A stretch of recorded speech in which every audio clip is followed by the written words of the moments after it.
Are the LA Clippers contenders? No. Man, y'all gotta put me on the hot seat, man. No, Hey, they're not, man. Listen, They're not. Listen. The Clippers are contenders. Okay. The Clippers are contenders. Sell me. Please. This team,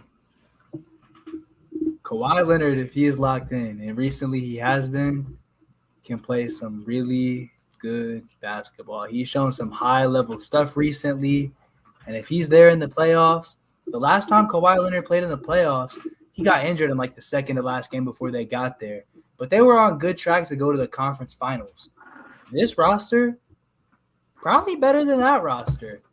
Got a lot of good depth pieces. Just brought in Russ, who's the best point guard they've had in this era of Clipper basketball.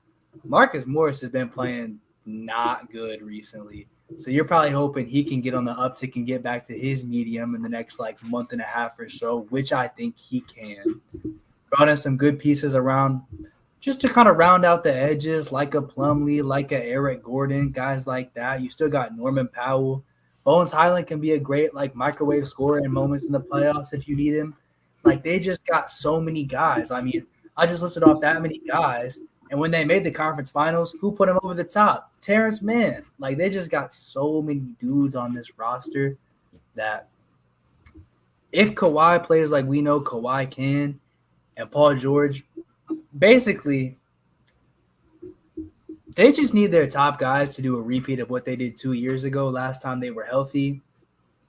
And I don't see why they can't take down most of the teams in this conference, man. Like, matchups would have them against the Suns in the first round right now, which is a tough out. But, like, them against the Kings, I'll take them. Them against the Nuggets, I'll probably take them. Them against any seed below them, I'll probably take them.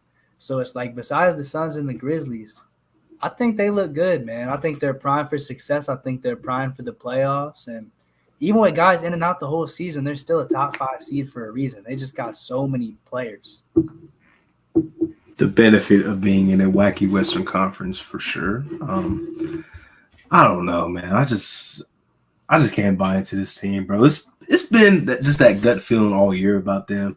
Like even when Kawhi and Paul George have been on the court, I just can't buy into this team.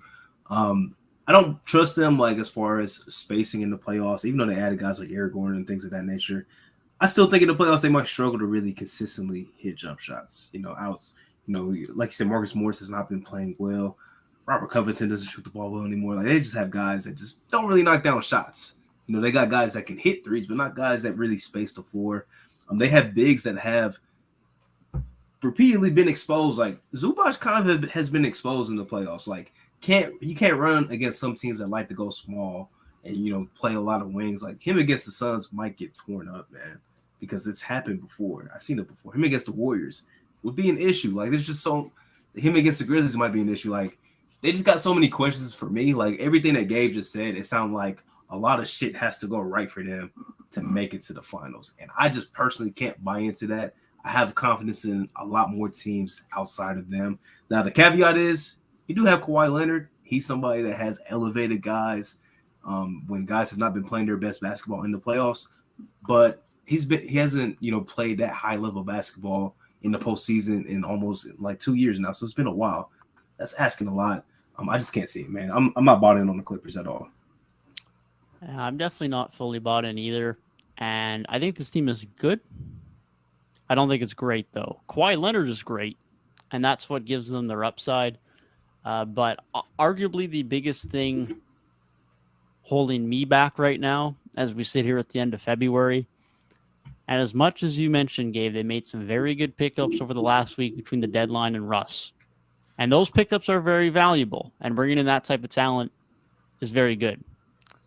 But bringing in the quality and the amount of talent they've brought in is also a big concern for me because they're probably the only team in the league right now that at the end of February, and I trust Ty Lue, but still have no idea what their rotations are, no idea who they're closing the game with. Hell, I could argue don't even know which center they're going to play more minutes come playoff time, depending on how Zubac ends up playing in the playoffs compared to Plumlee.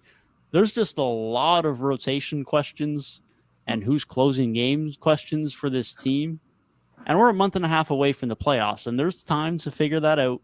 As I mentioned, Ty Lue's a good head coach. But for a team that already has only been good and not great, when there's that significant of a concern hovering over you to the point where, is it Russ? Is Eric Gordon getting those minutes? Is Norm consistently there? Is Plumlee in, or is Zubac in? Is Marcus Morris going to pick it up, or is he going to fall out of that? Does Terrence Mann fall in? Like, there's 8, 9, 10 guys who you could debate being in their closing 5. And that's a great problem to have in October. It's not as good of a problem to have as we approach March. So that's something they really need to figure out sooner rather than later. It's something they can figure out, but that's something that is really worrisome to me as we get closer to that point in time, because guys need to know their roles. Roles need to be defined. Egos need to be put in check, and guys need to be put in their boxes, because that's just part of winning teams, because you can't have Eric Gordon out there thinking he's the number 2 option still, because he's not. And those are the types of things that need to be set in place now, so that in a month and a half, they know what they're doing. And right now, again, it's only been a couple games, but I don't see that. Ty Lue clearly doesn't know what he's doing yet, and that's the most immediate concern to me. You know, you do make a good point. I do think there's a lot of questions, and there's always a lot of questions with the Clippers. But I guess my big thing with them, man, is like they just feel, and they felt almost all year like they're just in coast mode. And I guess, you know, call me like buying into the propaganda, but I just have a gut feeling that they're going to lock in, and they're going to be that team like we've seen like Miami after some of these regular seasons, or like even some of the Cavs teams used to do in LeBron's second run, where it's like they were cool in the regular season, but then they got to the playoffs and they're like, all right, let's go. Because, you know, this team has a lot of older guys, especially, that it's like, hey, 82 games is a long time. Let's just get there, and then let's turn it up, because we don't care who we're playing. We think we can beat anybody. And the way this Western Conference has been, they probably can. Yeah, well, they can't really coast anymore because, as Dev mentioned, this is a team that has to gel. They got to figure out who's going to be on the court when it matters. And there's other teams that have been in coast mode that I trust a lot more than the Clippers. Just going to be honest, man. A lot of teams, one that we're going to talk about, like I have more faith in them than I do the LA Clippers. So you got Kawhi. It's possible that they could make some real noise. But I go back to, would I be surprised that they made the finals? I kind of would be surprised. I'm not going to lie. I would be a little surprised if they made the NBA finals. Yeah, me too. And just to briefly mention the notion of coasting, they're still only 2.5 games away from not even being in the play-in. They don't get the coast. They don't get that luxury right now. So they, for the rotation's sake, and the fact that they just need to make the playoffs, they need to commit to the last 20 games of the season. Yeah, they got to go like 15-5 for me to be like, okay, maybe they got a little chance. They're going to flip the switch with Russ, man. He stayed in L.A. This is another guy. And I'm probably one of the bigger defenders of Russell Westbrook. I feel like he got scapegoated in L.A. But look, Russ has a playoff history of really playing his team out of series in the playoffs, man. Like the bubble just comes to mind so heavily because they play Anthony Davis on and be like, dude, we don't care if you shoot. Go ahead. Shoot as many times as you want. We got Anthony Davis guarding you. He's just going to roam.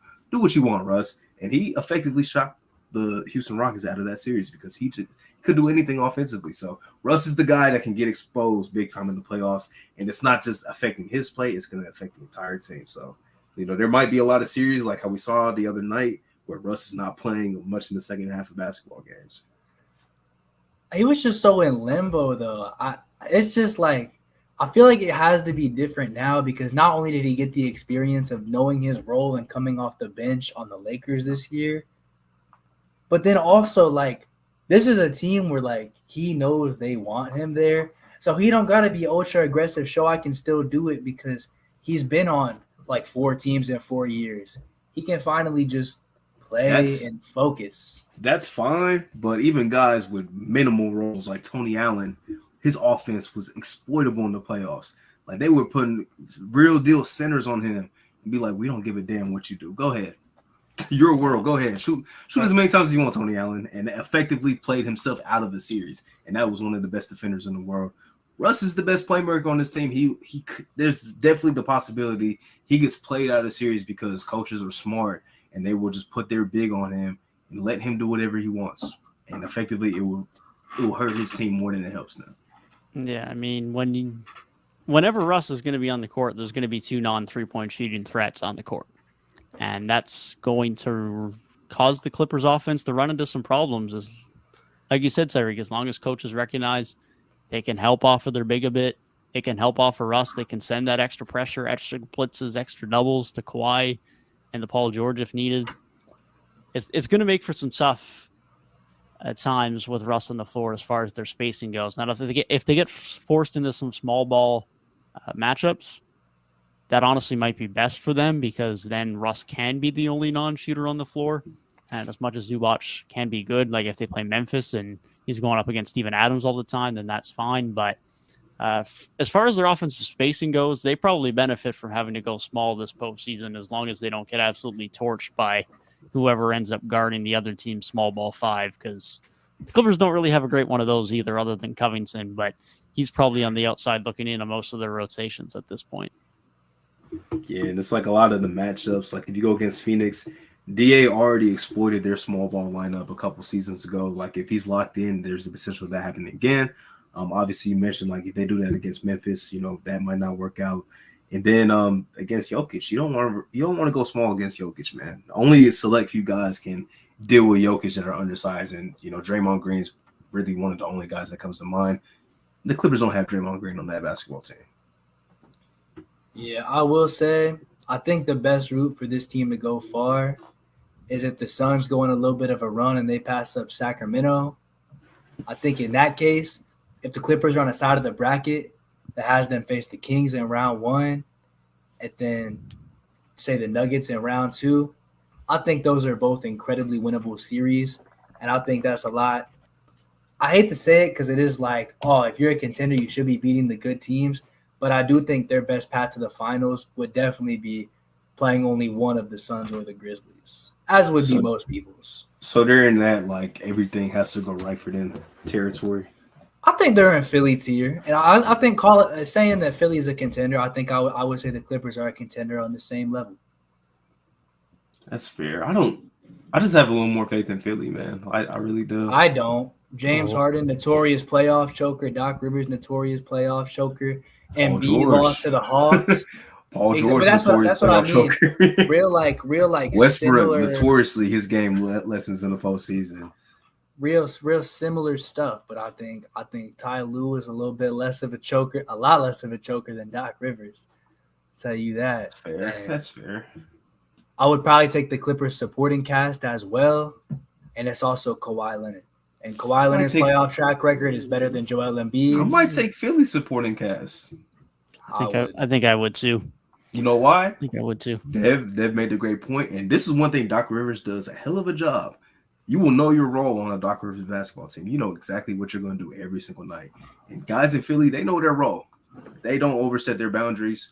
There's definitely potential that could happen in LA if they don't get things gelling as soon as possible. So that's why I just have a little more confidence in Philly supporting cast. I like Milton as a role player. PJ Tucker, Tyrese Maxey, I would call him a role player. Like I have more confidence in those guys. Definitely. I'm taking Philly over the Clippers any day of the week. Thank you guys for tuning in to another episode of 3 Point Weekly. If you did enjoy, be sure to leave a like down below and subscribe to the channel for more NBA content, and we'll see you guys in the next one.